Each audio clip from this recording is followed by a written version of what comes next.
今日做呢個枝竹羊腩煲，材料有薑片、馬蹄、竹蔗、檸檬葉、浸好嘅冬菇、大蒜同埋羊腩。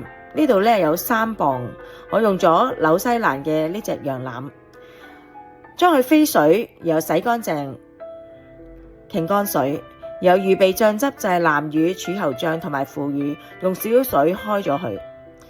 白鑊唔好落油，先咧等佢飆一飆水，看翻乾佢，然後就可以落油爆薑片，撈勻佢之後可以用花雕酒，等佢有陣香味，然後就將醬汁倒落去，加少少水，撈勻一陣就可以咧將頭先預備好嘅材料逐樣加落去啦。檸檬葉搣一搣，等佢出味。竹蔗、馬蹄、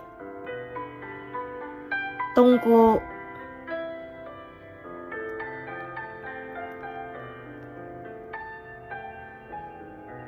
冰糖落少少得啦，因為頭先嘅竹蔗咧係會有甜味嘅。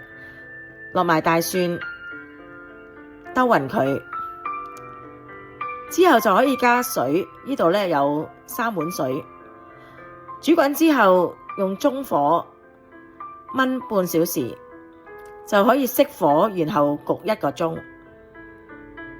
1個鐘之後開返火煮滾佢，然後就將乾嘅枝竹咧擺喺底，搵啲羊腩冚過去。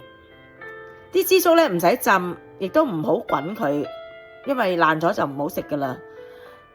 浸住晒之後咧，大概滾1分鐘，然後就冚蓋熄火，焗佢1小時。枝竹羊腩煲就做好啦。